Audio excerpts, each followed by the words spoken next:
정부가 내년 3.1%의 경제 성장 목표치를 제시했습니다. 코로나 위기 속에 적극적인 재정으로 경제 회복과 일상을 되찾겠다는 목표도 밝혔는데 변수가 적지 않습니다. 보도에 오인석 기자입니다. 문재인 정부 마지막 해인 내년 경제정책은 코로나 위기 극복을 통한 경제 정상화에 초점이 맞춰졌습니다. 정부는 올해보다 8.9% 늘어난 607조 원 규모의 내년 예산을 상반기에 역대 최고 수준으로 집행하기로 했습니다. 내년 경제 전망은 내수와 수출이 고르게 성장하면서 정상화가 한층 빨라질 것으로 예측했습니다. 정부는 내년 우리 경제가 3.1% 성장하고 소비자 물가는 2.2%, 취업자는 28만 명 증가할 것으로 전망했습니다. 앞서 국제통화기금 IMF는 내년 우리 경제가 3.3%, 한국은행은 3.0% 성장할 것으로 전망했습니다.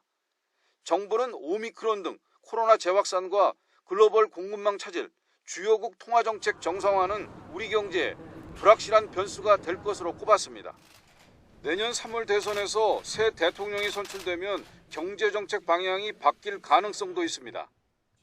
2022년 내년은 일상으로 복귀하는 원년, 그리고 코로나 이후에 아젠다를 본격적으로 추진하는 시기, 그리고 현 정부와 다음 정부에 걸쳐 경제가 운영된다는 점에서 매우 의미 있고 또 중요한 한 해라 할 것입니다. 민생경제 회복과 가계부채, 부동산 등 대내외 리스크 관리, 시스템 반도체, 바이오헬스 등 차세대 산업 육성 등이 목표로 제시됐습니다. 정부는 방역 상황 안정을 위해 내년 중 백신 1억 7천만 회분, 경구용 치료제 60만 명분을 확보하기로 했습니다.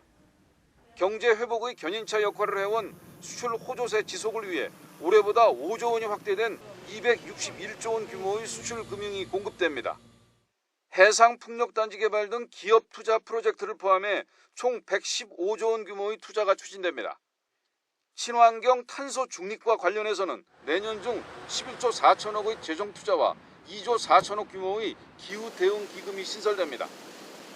정부는 주택 공급 확대와 함께 신규 임대차 계약 시 임차인의 월세 부담 완화를 위해 월세 세액 공제율을 내년 한시적으로 최대 15%까지 높이기로 했습니다. YTN 오인성입니다.